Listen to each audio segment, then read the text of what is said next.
In the frozen darkness of the Bering Sea, wind cuts across the deck like blades, and every wave that slams the hull sounds like a warning. Down below, chained to the stern, steel pots wait to be dropped into water so cold it can stop a heart in minutes. This is where the king crab industry begins. Not in a kitchen, not in a market, but in one of the most punishing places on Earth. Go discover the full journey of the king crab, from the deadliest sea in America to the most luxurious plate in the world. Each October, as the short Alaskan season opens, fleets of crab boats race out of Dutch Harbor into open water. The crew has only a few weeks to fill their quota before ice and storms close the season for good. Every hour at sea is a gamble, and every pot pulled from the deep can be worth thousands of dollars or nothing at all. The pots themselves are brutal machines of function over comfort. Each one weighs close to 700 pounds, built from welded steel bars, baited with herring, and dropped hundreds of feet into darkness. Deckhands work in freezing spray, wearing survival suits underneath their gear, because falling overboard in these waters gives a person less than 10 minutes to live. When the pot breaks the surface, the entire crew gathers around it. Inside, dozens of king crabs claw over one another, their legs spanning nearly 6 feet from tip to tip. Only the largest, healthiest males are kept. Females and undersized crabs are returned immediately to the sea, a rule enforced not just by law, but by necessity, since this fishery nearly collapsed once before from overharvesting decades ago.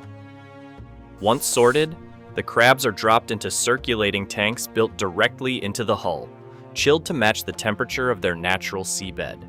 Keep the water too warm, and the crabs become stressed and die within hours. Keep it too cold, and their muscles seize, ruining the meat before it ever reaches land. This tank is where a season's profit either survives or disappears. After days at sea, the boat finally turns toward port, hull heavy with live cargo worth well over $1 million. But arriving at the dock is not the end of the danger. It is the start of a new race, because live crab cannot wait. At the dock, refrigerated trucks line up before the boat has even tied its ropes. Crews transfer thousands of live crabs directly from ship to truck, each one still submerged in aerated seawater to keep them alive for the short drive to the processing plant. From here, every minute matters. A delay of even a few hours can mean the difference between a crab arriving fresh or arriving dead, and a dead crab loses almost all of its value. Inside the plant, the operation shifts from survival at sea to precision on land. Crabs are unloaded onto a moving belt, where workers in thick gloves separate them by size and weight. Anything undersized is set aside. Everything else moves forward into one of the most demanding kitchens on the planet. The first stop is the wash line, where high-pressure jets blast away sand, algae, and ocean grime clinging to every leg and shell. Then comes the part that decides the color of the final product, the cook.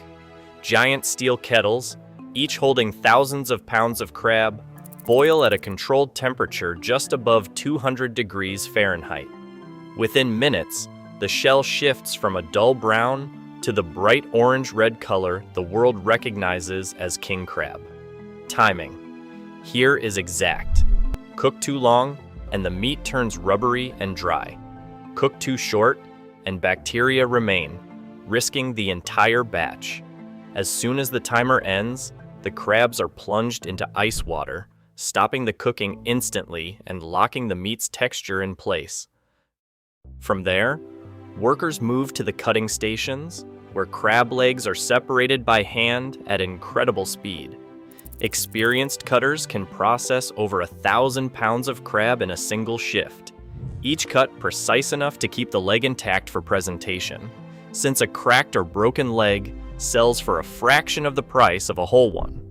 The legs then travel through a blast freezer, dropping to nearly -40 degrees in under an hour. This is not just about freshness. Fast freezing prevents large ice crystals from forming inside the meat, keeping the texture firm instead of watery once thawed. Slower freezing methods used decades ago are part of why old frozen seafood had a reputation for mushy meat. This process exists specifically to avoid that outcome. Once frozen solid, legs are individually wrapped, then packed into branded cartons stamped with harvest location, boat number, and freeze date, allowing restaurants and importers to trace every shipment back to the exact fishing ground it came from. This traceability has become one of the industry's biggest selling points, especially in markets willing to pay a premium for proof of sustainable sourcing. From the packing floor, pallets move directly into deep cold storage, waiting for export. Japan, South Korea, and the United States remain the three largest buyers, together consuming the vast majority of Alaska's annual harvest. A single pallet of king crab legs can carry a wholesale value exceeding $100,000, and an entire shipping container can be worth well over $2 million. By the time these legs reach a restaurant, their price has climbed dramatically. What left the boat priced by the pound now arrives on a plate priced by the piece. In upscale restaurants from Las Vegas to Tokyo, a single king crab platter can cost more than $100, and buffet chains famous for all-you-can-eat crab often lose money on the dish itself, using it purely to draw in customers who then spend on everything else. But this luxury exists on a fragile foundation.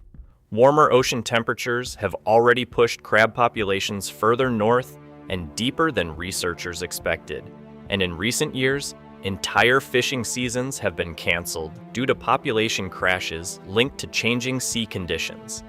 Scientists now track juvenile crab numbers using underwater surveys, adjusting quotas year to year in an attempt to prevent another collapse like the one that nearly ended this industry decades ago. For the fishermen themselves, the risk has never really changed. Despite modern safety gear and better forecasting, crab fishing remains one of the most dangerous jobs in America, with a fatality rate far higher than most other professions. Every plate of crab legs served in a warm restaurant carries, somewhere behind it, the memory of a crew standing on an icy deck in the dark, pulling steel traps out of a sea that does not forgive mistakes. That contrast between the brutal reality of the harvest and the polished luxury of the final plate is what makes king crab more than just seafood. It is a story of risk translated into refinement, of a dangerous harvest transformed, piece by piece, into something served with butter and candlelight.